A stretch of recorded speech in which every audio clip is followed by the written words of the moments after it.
నమస్తే అండి. First of all ఇక్కడికి విచ్చేసిన ప్రతి ఒక్క మీడియా ఛానల్స్ వాళ్ళకి మనస్ఫూర్తిగా ధన్యవాదాలు తెలియజేసుకుంటున్నాను. ఎందుకంటే నా వాయిస్ని ఓకల్గా మీరు వినిపించడానికి వచ్చారు కాబట్టి హార్ట్ఫుల్ థ్యాంక్స్. జేసీ ప్రభాకర్ రెడ్డి జనవరి 2వ తారీఖు అనుకుంటా 3వ తారీఖు మార్నింగ్ నాకు మీడియా నుంచి కాల్స్ వచ్చాయి. నన్ను చాలా పచ్చి బూతులు తిడుతూ, సో ఇప్పుడు మళ్ళీ పదే పదే నేను అదే బూతు నా నోటి నుంచి నేను ఉపయోగించడానికి నాకు ఇంట్రెస్ట్ లేదు. ఆ వర్డ్ నన్ను చాలా చాలా హర్ట్ చేసిందండి. ఎందుకంటే నేను జాబ్ చేసుకుంటున్నాను, ఆల్మోస్ట్ 2-3 ఇయర్స్ నుంచి జాబ్ చేస్తున్నా. 2015 నుంచి కూడా నేను జాబ్ చేసుకుంటూనే ఉన్నాను. సినిమాలు చేయకపోతే మనుషులకి ఇక బ్రతకడానికి ఏమీ లేదు, ఇక అతను చెప్పిన ఏదైతే ఒక వృత్తి ఉందో ఆ వృత్తి తప్ప వేరే ఆప్షనే లేదు సినిమా వాళ్ళకి అన్నట్లుగా చాలా రోజుల నుంచి చాలామంది మాట్లాడుతున్నారు.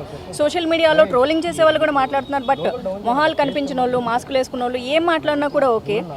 బట్ సినిమా ఇండస్ట్రీకి వచ్చే వాళ్ళు చదువు సందే లేని వాళ్ళు ఇక సినిమాలో యాక్టింగ్ మానేసేస్తే ఇంకోటి బతుకుతారని. బట్ నాకు అంత అవసరం లేదండి. నేను డబుల్ మాస్టర్స్ చేశాను, నేను జాబ్ చేసుకుంటున్నాను, నేను జాబ్ మీదే బతుక్కుంటూ ఉన్నాను. ఎవరికి నేను ప్రూఫ్లు చూపించక్కర్లేదు. ఎందుకంటే సిన్సియర్గా నా శాలరీలో ట్యాక్సులు కట్ అవుతున్నాయి, గవర్నమెంట్కి ట్యాక్స్ కడుతున్నా. నన్ను అలాంటి మాట అన్నప్పుడు దట్టు ఒక పాలిటీషియన్, ఇది ఖచ్చితంగా కన్సిడర్ చేయాల్సిన విషయం అండి. ఆ సీనియర్ పాలిటీషియన్ జేసీ ప్రభాకర్ రెడ్డి, ఆయన్ని చాలామంది అన్నారు అది ఆయన వాడుక భాష అని. నేను ఒకటే అడగాలనుకుంటాను, అదే వాడుక భాష నాకు అర్థమవుతుంది కాబట్టి అదే నాకు కూడా వాడుక భాష ఎందుకు కాకూడదు? సో సంస్కారం లేకపోతేనే అలాంటి మాటలు వస్తాయి. నేను ఎక్కడ కూడా హార్ష్గా రియాక్ట్ అవ్వదలుచుకోలేదు. ఆ రోజు ఇంత కూల్గా మాట్లాడా, ఈ రోజు కూడా ఇంత కూల్గా మాట్లాడతా. ఎందుకంటే నేను లీగల్గా మాత్రమే ప్రొసీడ్ అవుదాం అనుకుంటున్నాను కాబట్టి.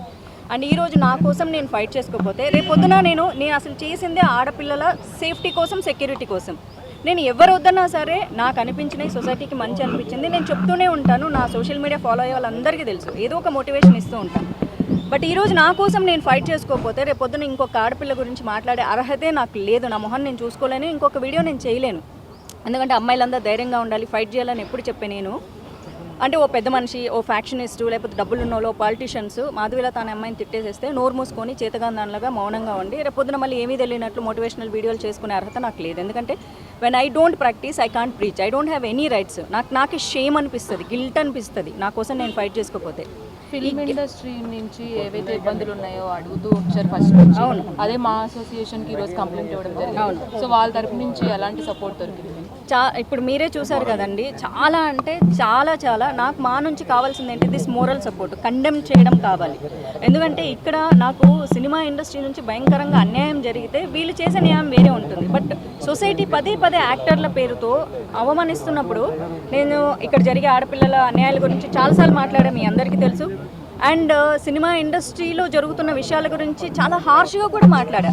బట్ అంత హార్ష్గా మాట్లాడినా సినిమా ఇండస్ట్రీలో ఉండే బ్యూటీ ఏంటంటే ఎన్నిసార్లు ఎన్ని మాటలు అనుకున్నా మన అనే సమస్య వచ్చినప్పుడు ఓన్ చేసేసుకుంటారు. సో నేను కాల్ చేసిన వెరీ నెక్స్ట్ మినిట్, అసలు లేట్ కూడా లేదు, వితిన్ వన్ మినిట్లో నాకు కాల్ బ్యాక్ చేశారు. అండ్ మొత్తం విన్నారు సమస్య ఏంటి అని. ఇక్కడ అందరూ నా ఫ్రెండ్సే, సినిమా ఇండస్ట్రీలో ఫ్రెండ్స్ కాని వాళ్ళు ఎవ్వరు లేరు. బట్ స్టిల్ ఇక్కడ ఫ్రెండ్షిప్ అనేది మ్యాటర్ కాదు, మ్యాటర్ ఏంటి అన్నారు. నేను చెప్పింది వాళ్ళకి రైట్ అనిపించింది. నేను ఎప్పుడైనా కరెక్ట్ పాయింట్ మీదే అడుగుతాను. ఎందుకంటే ఈ రోజు వరకు నేను ఛాంబర్కి వచ్చి నేను ఒక కంప్లైంట్ పెట్టింది లేదు.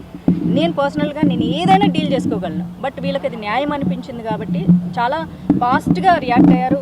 విష్ణు గారితో మాట్లాడంటే he said immediately okay take it అన్నారు. కానీ ఇప్పుడు మీరు చూసారు వచ్చి ఎంత స్వీట్గా వాళ్ళు రెస్పాండ్ అయ్యారు అన్నది. అండ్ నెక్స్ట్ లీగల్గా ఎలా ప్రొసీడ్ అవ్వాలనుకుంటున్నారు? అది మీకు తప్పకుండా ఇన్ఫార్మ్ చేస్తానమ్మా. Yes, exactly. మీరు ఫస్ట్ డే నేను అడిగినప్పుడు బీజేపీ సపోర్ట్ చేయలేదని నేను చెప్పాను. ఎందుకంటే నాకు తెలియదు. ఎందుకంటే సేమ్ డే నేను 12:30కి మధ్యాహ్నం నిద్రలేస్తే 1:30 నుంచి మీడియా ఛానల్సే నన్ను ఇంటర్వ్యూలలో ఉన్నాను. బట్ వితిన్ 2 days ఎలా ఆయన క్షమాపణ చెప్పారన్నది మీరే ఆలోచించుకోవాలి. ఎందుకంటే నా పార్టీ నా వెనకాల ఉంది కాబట్టి. బీజేపీ ఎప్పుడు బయటకు వచ్చి మేము కండెమ్ చేస్తున్నాం అన్నారు. నాకు ఒకటే చెప్పారు, ఎదుటోళ్ళు ఏమన్నా మేము లోపల చేసేస్తాం, చేసేది నువ్వేమన్నా మేము ఖండించము. సో విచ్ మీన్స్ నువ్వు మా అమ్మాయివి, మేము ఏం చేయాలో మాకు తెలుసు, మేము చేస్తాము, నువ్వు లీగల్ ఫైట్ చేస్తావో చేయమని చెప్పారు. అది ఎగ్జాక్ట్గా ఇప్పుడు చెప్పాను, అదే చెప్తున్నాను. బట్ నా పార్టీ నాకు 2 తెలుగు రాష్ట్రాల నుంచి నాకు పార్టీ సపోర్ట్ ఉంది.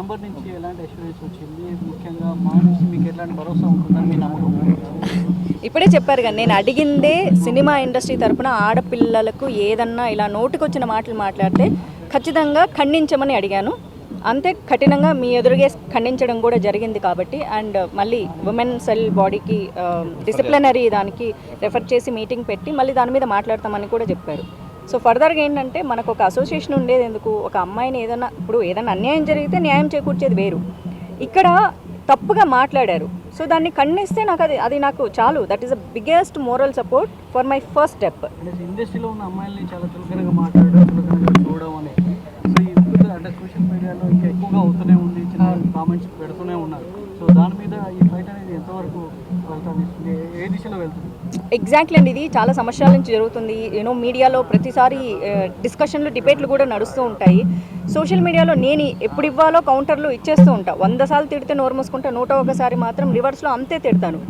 కానీ ఇప్పుడు ఫేస్ కనిపించిన వాళ్ళు లేకపోతే ఎవరో ఫేక్ ఐడీలు పెట్టుకునే వాళ్ళని మనం ఎంత తిట్టినా వేస్ట్ అండి.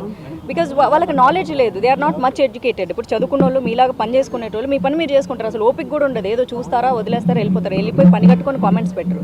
హెల్తీ కామెంట్స్ పెట్టే వాళ్ళు ఎప్పుడు మంచిగా ఉంటారు. అలాంటి వాళ్ళని వదిలేస్తే పాలిటీషియన్స్ కూడా ఇలాంటి మాటలు మాట్లాడుతున్నప్పుడు అది ఖచ్చితంగా మనం కన్సిడర్ చేయాలి. ఎందుకంటే పాలిటీషియన్స్ని చాలామంది ఫాలో అవుతారు అండ్ వాళ్ళు చెప్పింది నిజం అనుకుంటారు వాళ్ళ ప్రజలందరూ కూడా. సో అది నిజం కాదు. ఇప్పుడు నా మీద వచ్చింది కాబట్టి నేను ఖచ్చితంగా నేను ఇందాకే చెప్పినట్లు వేరే అమ్మాయిల సేఫ్టీ గురించి మాట్లాడిన నన్ను వాళ్ళు ఏమో చేస్తారు. అఫ్కోర్స్ మీ అందరికీ తెలుసు వాళ్ళ ఫ్యాక్షనిస్టులు, ఒకప్పుడు చాలా ఫ్యాక్షనిస్టులు అండ్ వాళ్ళ మీద చాలా బోల్డ్ అండ్ క్రిమినల్ కేసెస్ ఉన్నాయి. They have lot of money. నా లైఫ్కి థ్రెట్ కూడా ఉండొచ్చు. ఇప్పుడు నేను ఇక్కడ మొదలు పెట్టా, రేపొద్దున నేను లీగల్ తీసుకుంటాను, నా లైఫ్ థ్రెట్ ఉండొచ్చు. రేపొద్దున నాకు చిన్న స్క్రాచ్ పడినా నన్ను చంపేయాలనుకున్నా అఫ్కోర్స్ నేను ఒంటరిగానే పోరాడుతున్నాను, ఆ థ్రెట్ నాకు ఉంది. But I'm Brave enough to fight. Women కమిషన్కి కంప్లైంట్ ఇచ్చానండి. నేను I spoke to women commission chairperson గారితో మాట్లాడాను, విజయ రాహవత్ గారు. ఆవిడకి పర్సనల్గా కాల్ చేసి మాట్లాడాను అండ్ మెయిల్ పంపించడం జరిగింది. నాకు మెయిల్ రిజిస్టర్ వచ్చింది, ఎకనాలెడ్జ్మెంట్ వచ్చింది. అట్లాగే హ్యూమన్ రైట్స్ కమిషన్ వాళ్ళతో కూడా మాట్లాడడం జరిగింది. దాని కేస్ నంబర్ కూడా వచ్చింది, 2 వచ్చాయి. నేను మీకు ఇస్తాను. Okay okay thank you.